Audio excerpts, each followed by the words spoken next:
So, picture this. I come home after a pretty exhausting day, just wanting to crash on the couch and maybe binge a bit of whatever show I'm currently addicted to. And fumbling with my keys, juggling my bag, thinking about dinner options when I finally push the door open and there it is.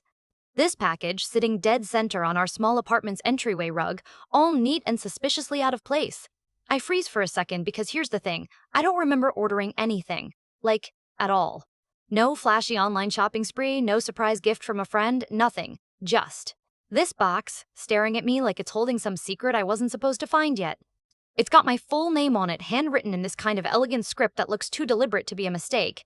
I lean in, trying to catch a whiff or see some hint of what it might be, but nope, nothing. Just blank tape sealing it shut, no stickers or hints about the sender. And as I stand there, awkwardly holding this mystery box, this weird little voice in the back of my brain starts whispering, "Why has someone been watching? What if this isn't just a package, but a message?" Yeah, okay, maybe my imagination runs wild sometimes, but you know that nagging feeling when something's just off? The living room behind me is quiet, too quiet actually. Usually, by this time, Alex would be around, probably blasting some random playlist or shouting over a video game, but today? Nothing, just the distant hum of city noise seeping through the cracked open window. I set the package down gently on the coffee table and tiptoe inside, like a kid sneaking into a forbidden room. Heart kind of racing. Who even sends old-school handwritten addresses anymore? Could this be a prank? Or worse, some weird stalker situation? I glance over my shoulder, half expecting to catch someone lurking in the hallway or maybe peeking from behind the curtains across the street. But no one. Only the fading light from the sunset slicing through the blinds and my own reflection looking just as puzzled as I feel. Honestly, I didn't want to open it right then, too many questions buzzing around my head. Still, I couldn't just ignore it, so I did what felt right at the moment. I grabbed my phone and texted Alex. "Hey man, did you order anything? There's a package here addressed to me." Seconds later, the familiar notification pinged back. Nope, no idea. Creepy. Well, that wasn't very reassuring. I sat down, staring at the box like it was an alien artifact about to reveal the secrets of the universe, or at least some embarrassing surprise. The whole situation felt like the start of a bad thriller movie, except this is my life, and trust me, it's way less glamorous. So yeah, that's how it started. Me, a mysterious package, and this weird sensation that someone out there knows a little too much about my life. And honestly, I had no clue just how tangled that little package was going to make things around here. Alex is, well, Alex. If you've ever had that one roommate who somehow manages to be both your biggest pain and your weirdest ally, you get it. He's the kind of guy who treats our shared apartment like it's a detective's office, constantly poking his nose into stuff that's none of his business but doing it with this good-natured smirk like he genuinely cares. Like he'll borrow your headphones without asking but then get upset if you eat his leftovers. Classic. Our place is this cramped two-bedroom in a bustling part of the city where everything feels alive. Cars honking, street musicians playing, neighbors yelling at their dogs, all that chaos buzzing just outside the window. Inside, it's a bit of controlled chaos too. There's always laundry on the couch, a stack of unopened mail by the door, and Alex's collection of random gadgets scattered everywhere like little tech relics. Somehow, among the mess and noise, it works. Most days. If you think Alex is nosy now, well, the past week has been a whole new level. Keys disappearing and turning up in the fridge, my phone buzzing with calls from unknown numbers. Once even while it was sitting on the kitchen counter and little notes tucked under my door that I swear weren't there before. The weirdest part is that none of it feels random anymore. Feels more like someone or something is poking around, poking at me. I mentioned the package to Alex, who showed up about 5 minutes after my text, eyes wide like he'd just stumbled onto a crime scene. "Dude, this is either a prank or you're secretly super popular in some secret society," he joked, hovering over that box like it was a treasure chest. "Yeah, right," I muttered, "except I get 0 RSVPs when I throw parties. Secret society? More like a secret I didn't know I was keeping." Alex leaned in closer, inspecting the handwriting on the box like a forensic expert. "You sure this isn't some kind of clue? Maybe it's connected to the missing keys or those weird calls." At that moment, I wasn't so sure. There was no logical explanation. I hadn't ordered anything, and the city's too noisy for a straightforward stalking scenario, right? Yet the whole situation was starting to creep me out just a bit more. Casey, our mutual friend and resident mediator of our little trio, popped in later that evening. She's the one who's usually the voice of reason when Alex's curiosity spirals and when I get too caught up worrying about every little thing. She took one look at the box and gave it a slow, dramatic nod. "Okay, so what's inside the box?" Because if it's just a pair of socks, I'm officially disappointed. Laughing felt natural with her there. That was the thing, amid all the weirdness, there was this small bubble of normalcy when both Alex and Casey were around. Sometimes they made the strangest worries seem a little less frightening. Still, none of us could shake the feeling that this package was more than socks. The night stretched on with us trading theories that ran the gamut from, it's a secret admirer to, it's government surveillance gear disguised as a package. Obviously, the latter was Alex's favorite, delivered with a chuckle and a mock conspiratorial glance. Every now and then my eyes kept drifting back to that unopened box. What exactly was inside? Why me? And could all these weird occurrences be connected somehow, or was it just bad timing? As we talked, I realized that living with Alex meant living with this constant, drilling uncertainty, which, truth be told, usually annoyed me, but this time, it almost felt necessary. Like, maybe this little mystery was exactly the shakeup we all needed. Still, the question lingered, the kind that refuses to be ignored: who sent it and what on earth was waiting inside that box? And the more we speculated, the heavier that question felt in the back of my mind. Because, yeah, this wasn't just another random package dropped off by some courier, this was something else entirely. Something tied to all those weird little cracks in the way things had been lately. And honestly, that's when I started to wonder if maybe living with Alex and Casey popping in at just the right chaotic moments was going to be the only thing that could keep me sane when this whole thing spiraled a little further out of control. So, the next day, we decided to figure out where this package had actually come from. Not that I was expecting much. Like, how often do you get a full-blown mystery delivered by a courier who somehow stays invisible? But hey, desperate times, right? I started by calling the number listed on the shipping label, rather hoping someone on the other end would say, "Hey, surprise! It's your birthday gift," or at least explain why my name and address were scribbled in that serious, almost spooky handwriting. But the number? Dead. No one picked up, and my voicemail politely declined to accept messages. Alex, of course, wasn't content to stop there.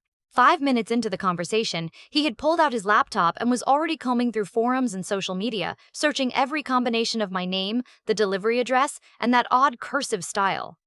"Maybe it's some kind of code," he muttered, fingers tapping furiously on the keyboard. I wanted to tell him to chill, but honestly, watching him get this excited about something, anything, felt kind of comforting. Still, the deeper we dug, the murkier it became. Then Casey dropped by again, this time with an idea that was both ridiculous and unsettling. What if someone's hacking into your accounts? Like maybe they're sending stuff to mess with you to get a reaction. She wrinkled her nose, clearly uncomfortable with the whole tech intrusion angle. "Yeah, that would explain those creepy calls I've been getting," I said, the memory of the unknown number flashing on my screen making my skin crawl. Together, the three of us started laying out the pieces. Keys disappearing, strange phone calls, mysterious notes, and now this package. It felt like a puzzle missing its critical piece, but what that piece was, no clue. Our quiet apartment, usually a refuge from the city's relentless noise and chaos, suddenly felt kind of exposed.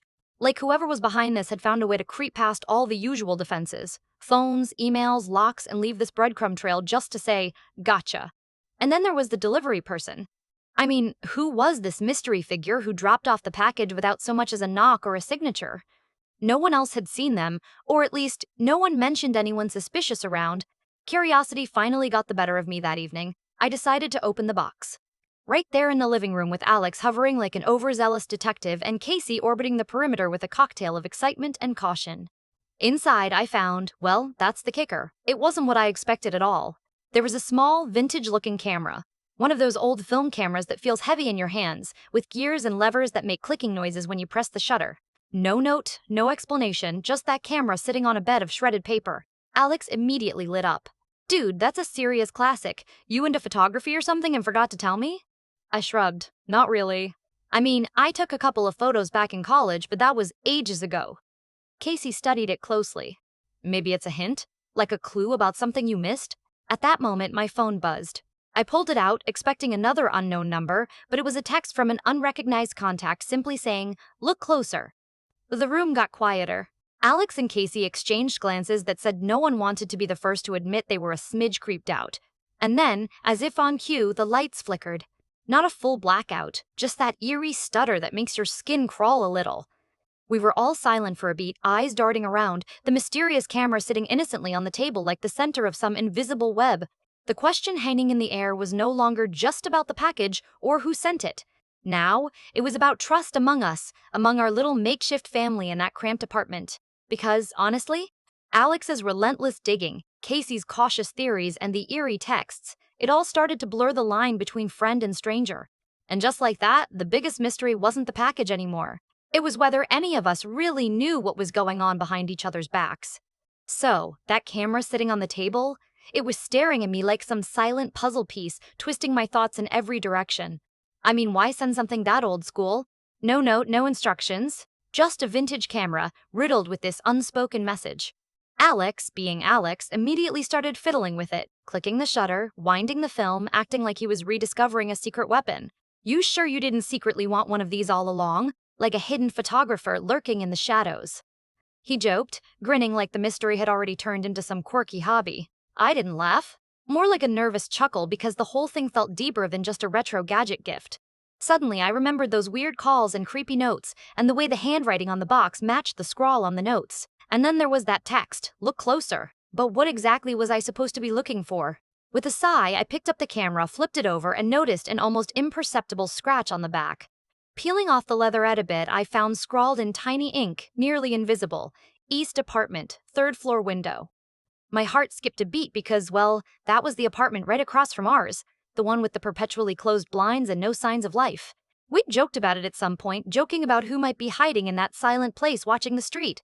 Creepy, right? Alex's face shifted from casual curiosity to something more serious. Okay, now this is getting weird. Someone's definitely watching you. Casey leaned in, her voice low. Maybe it's not just about the package. Maybe this whole thing is a way to warn you about something happening, maybe even from that apartment. I felt the tension crushing in the room, the kind of weird weight that makes you want to laugh but also look over your shoulder at the same time. It was too much, and yet, strangely, it all suddenly made a twisted kind of sense. We decided there was only one way to actually move forward: check out the mysterious apartment.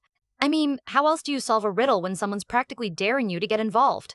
And so the three of us, Alex, Casey, and me, ended up perched in front of their window late one night, trying to catch a glimpse of whatever signals were supposed to be deciphered. At first, it was just darkness, the kind that swallows whole, the noise of the city and the tiny flickers of life around us, until, finally, a flicker of light caught my eye. A shadow moving swiftly, like a person pacing back and forth, then stopping at the window, but quickly vanishing when I blinked. Heartbeat racing, I stepped back, and Casey whispered, "Do you think it's someone trying to protect you? Or someone just messing with you?" The tension between Alex and me, quiet but simmering all along, bubbled up. His eyes betrayed a mix of guilt and determination. "Look, man," he said quietly, "I didn't mean to pry, I just didn't want you to be in the dark about this." I nodded, not fully trusting the reassurance but needing it anyway. Living with Alex meant putting up with the chaos of curiosity, but maybe, in a strange way, it was his way of making sure I wasn't completely alone in this mess. In the end, the camera turned out to be part of an old surveillance setup left behind by the former tenant, who'd been obsessed with watching the neighborhood from that same apartment. The cryptic message was a leftover clue meant to be found by whoever stumbled onto it. No grand conspiracy, no stalker, just someone's forgotten paranoia tangled in our lives. Yeah, kinda anticlimactic, but honestly, what else do you expect from a city full of characters? The weirdness was real, the tension was real, but so was the relief. Alex and I didn't completely untangle the strain between us right then. Some lines we both knew weren't that easy to redraw, but sharing the truth, awkward and messy as it was, helped. Maybe trust in this whole roommate thing wasn't about perfect boundaries, it was about stumbling through weird, tangled moments together. Casey smiled as we packed up to head home. "You guys sure know how to turn a delivery into an adventure." "I'll give you that. And me?" I just looked at the now empty spot where the box had been. All that mystery, all the tension. It was a weird reminder that sometimes the biggest puzzles in life aren't about secret packages or hidden messages. They're about figuring out the weird, complicated people you share your space with. So, here's the real question I'm left with. How much privacy do you think you can or should have when someone else's laughter, secrets, and curiosity live just a few feet away? I'm still figuring that out. What about you? Any roommate stories where the lines got a little too blurred?